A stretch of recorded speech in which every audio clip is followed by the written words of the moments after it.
का। 5 बरस हो गए, एक दफ़ा फिर केस की समाअत हुई, कुछ भी नहीं हो पाया। क्या हुआ है अब तक इस केस में और क्या उम्मीद है आपको इंसाफ की? जी देखिए, इसमें मेरे वालिद साहब, दादा और चचा का मर्डर है। 3 मर्डर एक ही दिन पे हुए, 17 जनवरी 2018। 5 साल मुकम्मल हो गए और अभी तक मुझे इंसाफ नहीं मिला। मैं एक सिंध की बेटी सिर्फ यही उम्मीद लगा के बैठी हुई हूँ, हालांकि मेरी जान को खतरा है, मेरी फैमिली को थ्रेट है।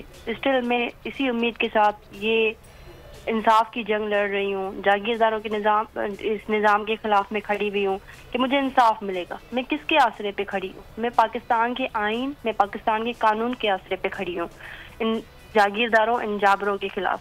पर मुझे अफसोस है कि मुझे आज तक इंसाफ नहीं मिला। हालांकि मैं लॉ की स्टूडेंट हूँ, मैं फर्स्ट ईयर में थी, अभी मैंने 5 साल अपने मुकम्मल किए हैं और मैं खुद एक वकील बन चुकी हूँ, पर मुझे इंसाफ नहीं मिला। अगर आज मुझे इंसाफ नहीं मिलता तो मैं क्या प्रैक्टिस करूंगी? और मैं जाहिर इस निज़ाम से मैंने यही सीखा है कि केसेस डिले कैसे होते हैं, क्योंकि हम सीखते अपनी प्रैक्टिस से हैं। तो प्रैक्टिस तो हमें यही सिखाई गई है इस अदालती निज़ाम में कि केसेस को आप डिले कैसे करें। मैंने आज तक ये तो नहीं सीखा कि इंसाफ कैसे मिलता है, इंसाफ आप कैसे हासिल करें। तो मैं ये सवाल करती हूँ चीफ जस्टिस ऑफ पाकिस्तान से कि हम पाकिस्तान का फ्यूचर हैं, तो हमें क्या सिखाया जा रहा है इस निज़ाम में? हम कैसे दूसरे लोगों को इंसाफ दिला सकते हैं जबकि हमें खुद को ही अपने लिए इंसाफ नहीं मिल रहा?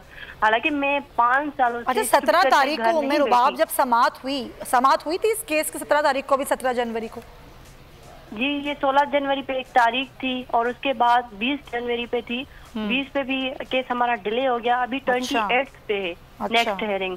क्या डिले हुआ, क्या वजह बनी थी? वजह यही है कि अभी तक पुलिस ने इन्वेस्टिगेशन कंप्लीट नहीं की है। 5 साल गुजर गए, पुलिस ने अभी तक इन्वेस्टिगेशन ही नहीं की। अच्छा, इसमें यह है कि जो नया मुलजिम जिसको अभी ज्वाइन किया गया, एसएचओ करीम चांडी को, उसकी इन्वेस्टिगेशन अभी तक कंप्लीट नहीं हुई। अभी 28 पे उसकी हेयरिंग रखी गई है। अच्छा। अब देखते हैं कि उसमें पुलिस अपना क्या किरदार अदा करती है। पहले तो आपने देखा है कि पुलिस ने जो किरदार रखा है, सिंध पुलिस तो जागीरदारों की गुलामी करने में लगी हुई है कि उन्होंने जो पुलिस ने इस पहली रिपोर्ट दी थी वो जागीरदारों को आज़ाद कर दिया था। फिर हम जब हाई कोर्ट गए और ऑनरेबल हाई कोर्ट ने उनको ज्वाइन किया और हमारा केस ये चलता गया। अभी आप देखें कि केस का जो स्टेज है करंट, आप देखें तो उसमें हमें एविडेंस हमारे रिकॉर्ड नहीं हुए। हालांकि मेरे केस में प्राइम जो विटनेसेस हैं उसमें आई विटनेसेस हैं, पर मेरे केस में आज तक शवाहिद ही नहीं लिए गए, हमारी गवाहियां ही नहीं सुनी गई हैं। तो ये एक तो गवाहान जो थे, जो आई विटनेसेस थे, यानी शाहिद थे, जो गवाहान थे, क्या वो पेश हुए अब तक? वो हर हेयरिंग पे मेरे साथ चलते हैं। हालांकि उनको खतरा है, उनको थ्रेट किया गया है। मेरे पास हर चीज का सबूत है, मैं खुद कानून की तालिबे इल्म हूँ, मैं हर चीज विद प्रूफ करती हूँ, मैं कोई भी बात ऐसे नहीं करती। हमें थ्रेट किया जा रहा है, मेरी जान को खतरा है, इस केस में जो विटनेसेस हैं उनकी जान को खतरा है, फिर भी हम कोर्ट जा रहे हैं। आप देखें, आज एक दूसरा वाकया हुआ है, कोर्ट के अंदर कराची में फायरिंग हुई है। पेशावर में उस दिन आपने देखा कि आफरीदी साहब को कोर्ट के बार रूम में अंदर मारा गया है। तो हमें भी तो खतरा है, सरदारों को एक गोली चलाने की देर है। अगर और आपने ऐसी कोई एप्लीकेशन दी है कि आपकी जान को खतरा है, अदालत तहफ़्फ़ुज़ फराम करे इस पर? देखिए, तहफ़्फ़ुज़ मैं पुलिस वगैरह पे रिलाय तो नहीं कर सकती। मैं सिर्फ एक चीज चाहती हूँ, मुझे इंसाफ दे मेरे मुल्क में, ताकि मैं एक बेटी हूँ, मैं फिर घर बैठ सकती हूँ, मैं अपने हक के लिए तो चलो बोल सकती हूँ। मैंने एक तहरीक भी शुरू की। आप देखिए, अगर आप सिंपल एक बेटी हैं सिंध की, आप अपने इंसाफ के लिए बोलती हैं तो ये निज़ाम आपके खिलाफ खड़ा हो जाता है। पूरा निज़ाम इन जागीरदारों के साथ मिला हुआ है। मैं ये वादे करूं कि मैं चलो डरती तो नहीं हूँ, पर इसका मतलब ये तो नहीं है कि ये सिस्टम मुझे आखिरी हद तक आजमाए। मैं एक बेटी हूँ, मुझे कभी कभी लगता है कि मैं हिम्मत ना हार जाऊं।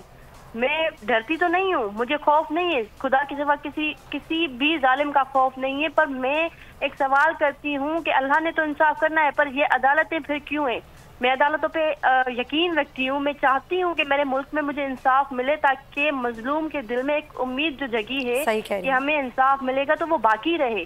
ना सिर्फ ये कि मजलूम को इंसाफ मिले और उसको भरोसा हो, और जो जालिम है जिसने जुल्म किया है उसको भी वो इबरत पकड़े, उसको सजा मिले, ताकि आगे के जो जालिम जो कोई ऐसा जुल्म करना चाहते हैं वो रुकें, उनको इबरत हासिल हो। सजाएं मिलेंगी तो उनको इबरत हासिल होगी ना। उम्मे रुबाब, आप बिल्कुल दुरुस्त फरमा रही हैं और हमारी दुआएं आपके साथ हैं, और हमें भी अदालती निज़ाम से पूरी उम्मीद है कि आपको ज़रूर एक दिन इंसाफ मिलेगा। वैसे वक्त बहुत गुजर गया है, लेकिन उसके बावजूद इंसाफ की उम्मीद कभी छोड़नी नहीं चाहिए।